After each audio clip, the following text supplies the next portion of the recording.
चरण कमल मोर कोटि कोटि प्रणाम। ता सहित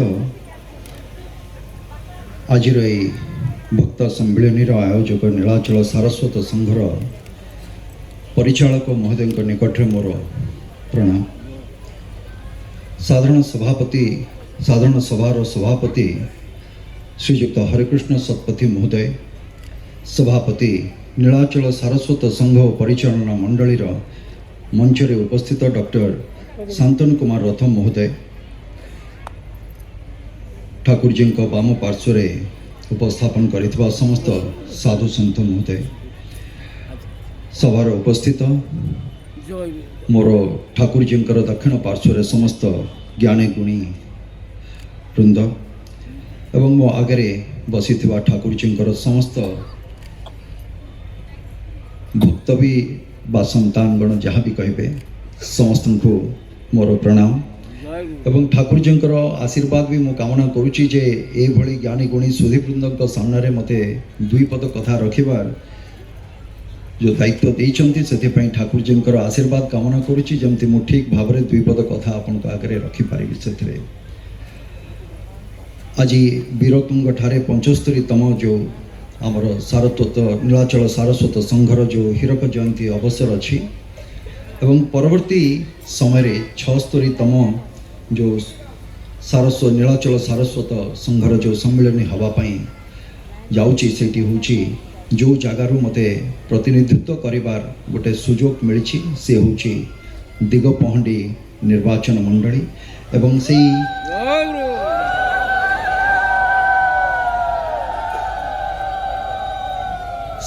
दिगपहंडीर समस्त जनसाधारण प्रतिनिधित्व करुवा अवसर तो प्रतिनिधि भाव मु आपण मानक समस्त को आज ये मंच समस्त को मु निमंत्रण करुच्ची। ठाकुर तो सर्वत्र विद्यमान तेणुकरी आपण मानक द्वारा ही मु भावुची जे आमर निर्वाचन मंडली को बा दिगपहंडी को ठाकुर जी आगमन हम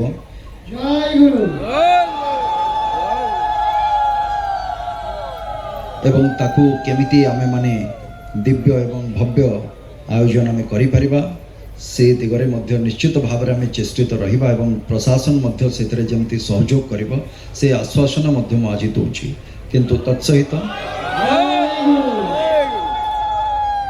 ठाकुर जी आशीर्वाद भी मु कामना करी जेमति प्रत्येक जिनस ठीक भाव में जमती संचालन हो समाप्त हम से दिगर मध्य आपण मानकर सहयोग प्रत्येक जिनस एकांत काम्य। आज किछि कथा मुझे शुणुली जोटा ठाकुर जी विषय रे बा या आगुरी किछि पढ़िबार मते सुजोग मिली दिगपहंडी रे भी ठाकुर आश्रम को मु जीवार सौभाग्य मिली सेठी तो जीवन में एमती अनेक सद्गुरुंकर मु कहबिनी सीधा सड़क भाव में संस्पर्श में आसी किंतु तांकर अवर्तमान भी यहाँ कहबनी से सर्वत्र विद्यमान किंतु तांकर मुख निश्रुत किछि बाणी रही से बाणी गुड़िक आम जिते पढ़ू बा जानू बा ताकू जिते आम तर्जमा करूँ एवं निजर जो जीवनचर्या रही जीवन यापन प्रणाली रही ता भितर जिते ताकू आम अनुसरण करूँ से सब जिनस को सेतबेले ही ता भितर अनेक कथा एमती रही थाए जहाँ मन को आनंदित उत्फुल्लित करिथा एवं गोटे अनुशासन भितर चलवा आमको सबु समय गोटे प्रेरणा भी से जोगे थाए।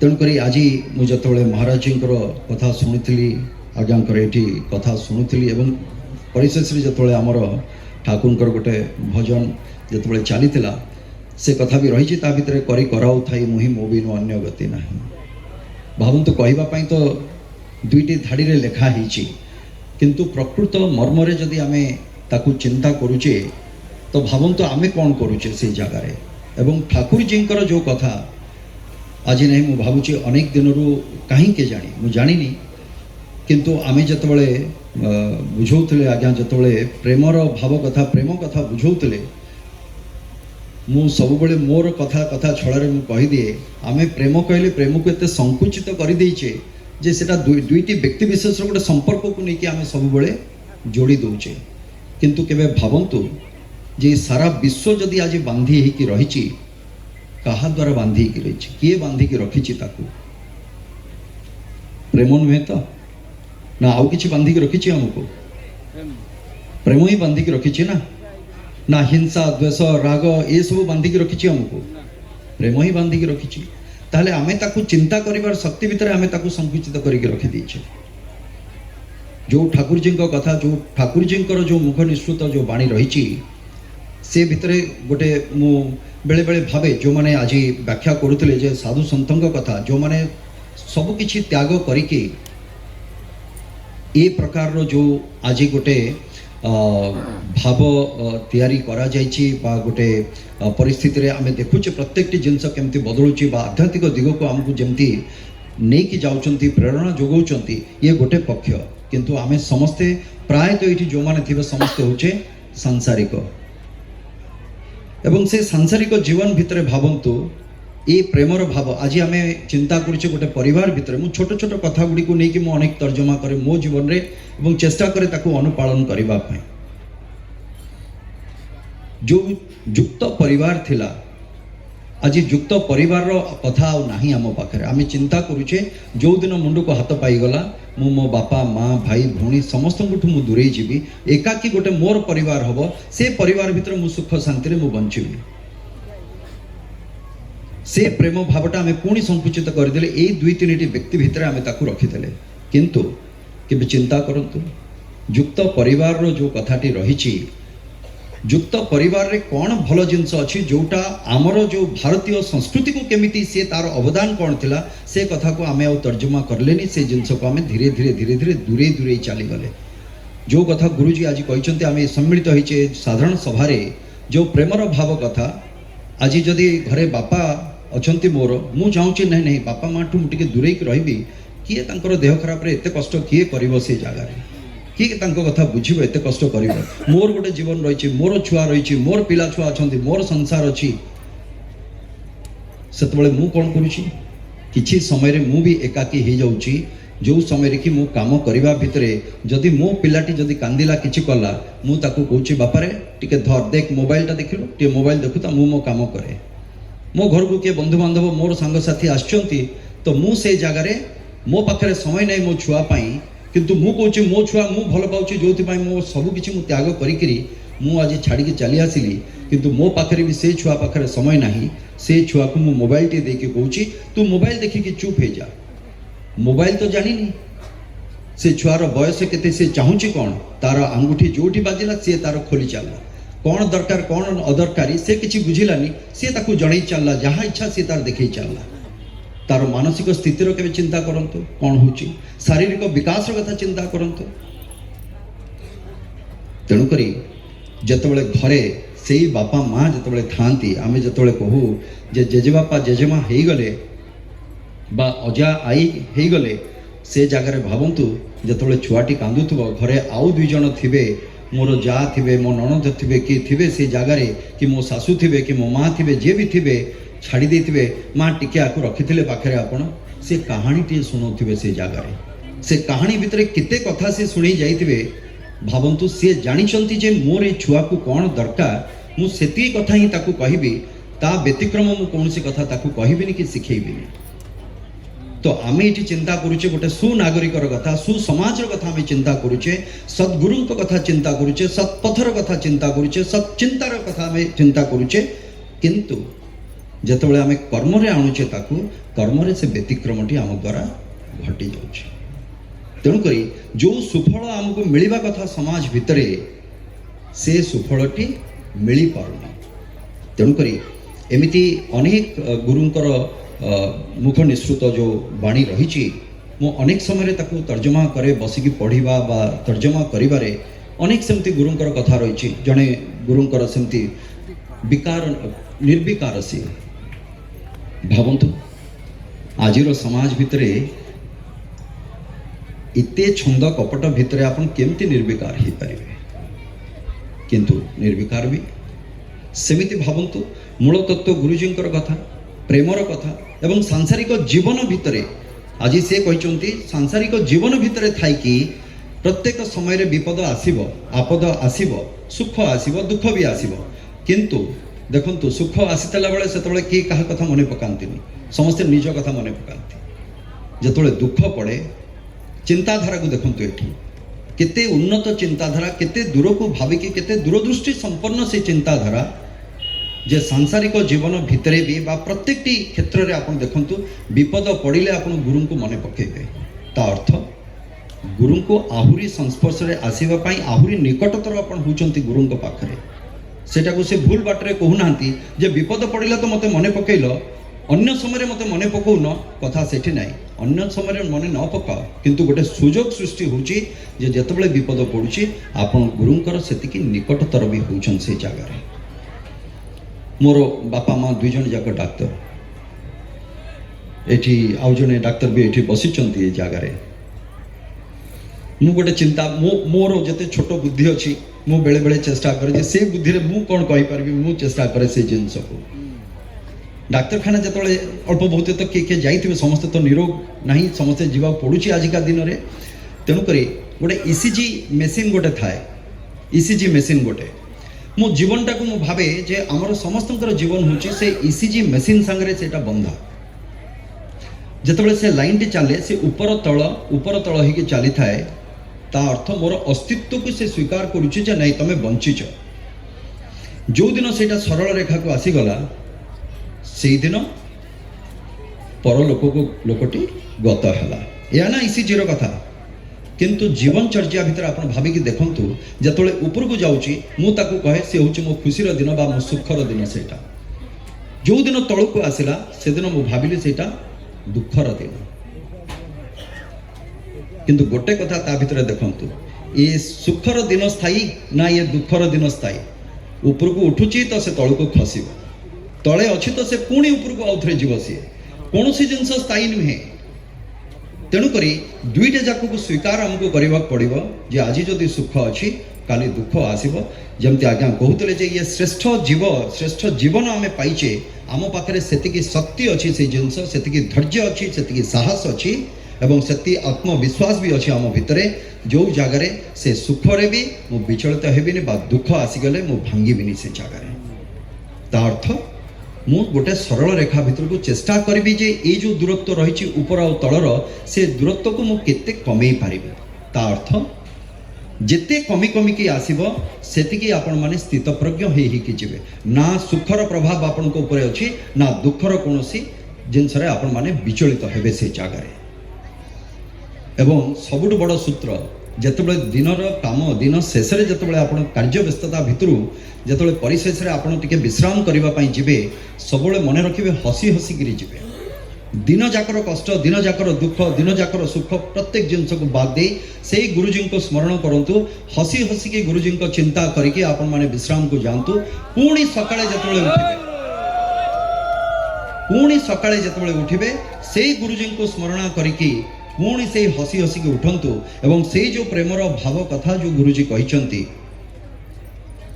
ତାକୁ ଦିନଚର୍ଯ୍ୟା ଭିତରେ ଦିନ ଭିତରେ ଯେତେ ଜଣଙ୍କ ସାଙ୍ଗରେ ଆପଣ ମିଶୁଛନ୍ତି ସମସ୍ତଙ୍କୁ ସେ ଭଲ ପାଇବା ବାଣ୍ଟି ଚାଲନ୍ତୁ। ୟାଠୁ ବଡ଼ ଜିନିଷ ଆଉ କିଛି ନାହିଁ ଜୀବନରେ। ମୁଁ ଗୋଟେ ସାର୍ବଜନିକ ଜୀବନରେ ବି ମୁଁ ବିତଉଛି, ଯେତେବେଳେ ଚଳଚ୍ଚିତ୍ରରେ କାମ କରୁଛି, ଆପଣମାନଙ୍କର ଆଶୀର୍ବାଦ, ଆପଣମାନଙ୍କ ଭଲ ପାଇବା ଛଡ଼ା ମୋର ଅସ୍ତିତ୍ୱ ନାହିଁ। ଯଦି ଆପଣମାନେ କାଲି ସେ ଆଶୀର୍ବାଦ ନ ଦେବେ ତାହେଲେ ହୁଏତ ମୋର ଅସ୍ତିତ୍ୱ ନାହିଁ। କିମ୍ବା ସାର୍ବଜନିକ ବା ରାଜନୈତିକ ଜୀବନରେ ବି ଯଦି ଜନସାଧାରଣଙ୍କ ଭଲ ପାଇବା ବା ଆଶୀର୍ବାଦ ନାହିଁ ତାହେଲେ ବି ସେ ରାଜନୈତିକ ଜୀବନରେ ତାର ଅସ୍ତିତ୍ୱ ନାହିଁ। ଏବଂ ରାଜନୈତିକ ଜୀବନ ହେଉ ବା ଯେକୌଣସି ସାର୍ବଜନିକ ଜୀବନ ହେଉ, ସେଥିରେ ଦୁଇଟି କଥା ମିଳେ, କେତେବେଳେ ତାଳି, କେତେବେଳେ ଗାଳି। ସୋ ଆମେ ଡରିଯାଉ, ଯେତେବେଳେ ଗାଳିର କଥା ଆସେ ଆମେ ଡରିଯାଉ ଏବଂ ଆମେ ସେଠୁ ଦୂରେଇ ଯିବା ପାଇଁ ଚାହୁଁ ଏବଂ ଜନସାଧାରଣଙ୍କଠୁ ବା ଲୋକଙ୍କଠୁ ଆମେ ଚାହୁଁ ଯେ ନାହିଁ ମୁଁ ଏଇଠୁ କେମିତି ଚାଲିଯିବି, ତାହେଲେ ମୋତେ ଗାଳି ମିଳିବନି। କିନ୍ତୁ କେବେ ଭାବିଛନ୍ତି ଯେ ତାଳି ମାରିଲେ ସିନା ଖୁସି ଲାଗୁଛି, ହେଲେ ଗାଳିଟାକୁ ମୁଁ କାହିଁକି ଭାବୁଛି ଯେ ସେଟା ଗାଳି କହିକି? କାହିଁକି ମୁଁ ଭାବିପାରୁନି ଯେ ତା ମନ ଭିତରେ ଥିବା କଷ୍ଟ ବା ତା ଅନ୍ତରରେ ଥିବା ଦୁଃଖ ସେ ମୋତେ ଜଣାଉଛି, ହୁଏତ ପରିପ୍ରକାଶ କରିବାର ଯେଉଁ ପ୍ରକ୍ରିୟାଟି ହୁଏତ ମୁଁ ତାକୁ କହୁଛି ଗାଳି କହିକି। ଯଦି ମୁଁ ଗୋଟେ ସାର୍ବଜନିକ ଜୀବନ ଭିତରେ ମୁଁ ଅଛି, ତା ଅର୍ଥ ମୋତେ ଦୁଇଟି ଯାକ କଥା ଶୁଣିବାକୁ ପଡ଼ିବ।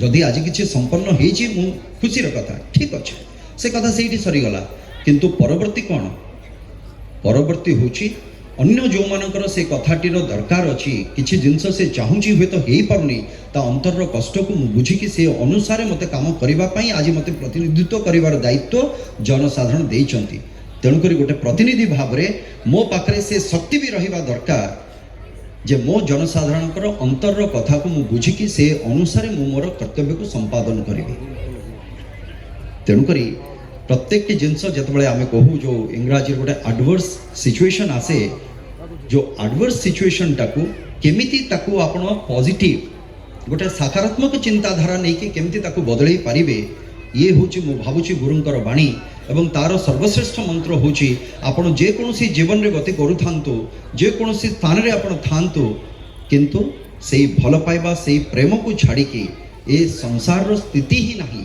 आ प्रत्येक जिनसर जन्म यही प्रेम प्रत्येक जिनसर जन्म आप देखु भल पाइबा बा प्रेम जोठी विनाश आसब से राग हिंसा द्वेष जोठी पशब से विनाश कारण से ही हम महाभारत देखु गोटे अच्छे जते महाभारत तो आम पाखे अच्छी एवं आमे समस्ते जानिबा दरकार जे महाभारत एवं रामायण कौन शिक्षा दौची रामायण जदि शिक्षा दौची जीवन में मते कौन करिवार अछि प्रत्येक धर्म को मु केमती पालन करिवि जदि मते रामायण शिक्षा दौची महाभारत शिक्षा दौची मते जीवन में कौन कौन न करवा दरकार मु को जिनस करिबिनी तार शिक्षा महाभारत मते शिखौछि एवं अमूल्य संपद एटा आम भारत वर्षर बा आम देशर बा आम धर्मर ये मूल मंत्र ये दुईटी रामायण महाभारत भितरे संकलित होकर रही सेठी एवं जतबेले महाभारत युद्ध सरी जाइछि श्रीकृष्ण अन्य माने आमर बसिचंती युधिष्ठिर पंचु पांडव कूल समस्ते बसिचंती अन्य माने बसिचंती तांको भितरे द्वंद्व चली किए केते कौन करिछि से जगार एवं सेतबेले जनकर भीमंकर पुत्र बेलासेन जतबेले ऊपर तांकर मस्तक अच्छी सेठी रखाई तांकु एवं तांकु कहितले जे से प्रत्येक जिनस से गोटे आग्रह करथिले जे मु नाही ठीक अछि किंतु मु आज ए युद्ध को देखिबा पई चाहूची एवं तांकु जतले पचरा गला चलंतु बेलासेन को पचारिबा सी कोन कहउचंती कहले मते तो किछि देखा गलानी मु खाली देखुतली गोटिए चक्र से बुलुथुला से ता कार्य करि चलथिला भाबंतु यार अर्थ कोन ठीक सेमिति जेतबेले आमे गुरुंकर आश्रित बा आश्रय आमे जाइछे सब किछि समर्पित सेठी करंतु तांकर मुख निश्रुत जो बाणी रहिछि से प्रत्येकटी कथा को केमिति मो प्रत्येकटी दैनंदिन जीवन में मो पालन करिबे एवं केते सत भाव रे जेतु एमाने सतगुरु केते सत भाव रे निजको निजे प्रश्न पचारंतु मो अन्य कहार सर्टिफिकेट मते दरकार नै मु निजको पचारिबे दिन शेष रे मु कोन करिछि मो पाई मो परिवार पाई मो समाज पाई मोरे विश्व पाई मु कौन करिछि ता उत्तर प्रत्येक दिन रो सर्टिफिकेट संचय करके रखंतु आगो को से ही आपन को प्रेरणा दबो आगेबा पाई सत चिंता रे सत मार्ग रे सत कर्म रे प्रत्येक जिंस रे आज मोर आग्रह रहइबो जे ए विश्वर जो भली भाव रे पर्यावरण उपरे मु आशा करुचे एटा अलगा अर्थ रे कहीं नेबेनी ए कथा को आमे चेष्टा करिबु दिगपहंडी रे से कथा को केमती आमे संगठित भाव रे आमे करि परिबा से कथा को मोर आग्रह रहइबो आपण मानको जीवन चर्या भितरे जो एकक व्यवहृत जो प्लास्टिक रो बोतल रहिछि बा प्लास्टिक रहिछि आमे गोटे आज जेहेतु गोटे सत चिंता नहीं कि आमे एठिके आसीचे एकत्रित होइचे चेष्टा करिबा आमे हम जीवन चर्या भितरे केमती ताकू वर्जन करिबा कारण जो मातार कथा आमे कहूचे जहाँ उपरे आमे खेली बुली बड़ होचे बा जो माता माने मो आगे बसिचंती आम शरीर बा ए पृथ्वी मातार शरीर आज भाराक्रांत ए प्रदूषण रे प्लास्टिक तेणुकरी मोर आशा एवं अपेक्षा एवं आग्रह रहिबो मु चेष्टा करिबी जे दिगपहंडी माटी रे जमती एकक प्लास्टिक रो व्यवहार न हो पारिबो किंतु आपन को समस्त सुख स्वाच्छंद सेठी मिली पारिबो से दिगरे हम चेष्टारत हो बस एतिकी मोर जतिकी स्वल्प बुद्धि अच्छी ठाकुर का आशीर्वाद रे जहाँ मो द्वारा थिला मैं आपन को कहली पुणी थे आपन को निमंत्रण रखी ये जिनस जे ठाकुर भी आसबे आम जगह को आशीर्वाद करेंगे और आमर से दिगपहंडी माटी भी से जगार पवित्र हो आहरी पवित्र हो लोक माने केमती सुख स्वाच्छंद सुस्थ समस्ते रुहतु एतिकी कामना करी ता सहित भावुची आपण माने समस्ते निमंत्रण रक्षा करिकी निश्चित भाव रे आम दिग पहंडी को आपण माने पदार्पण करिवे। बहुत बहुत धन्यवाद। जय गुरु। प्रणाम। श्री श्री ठाकुर महाराज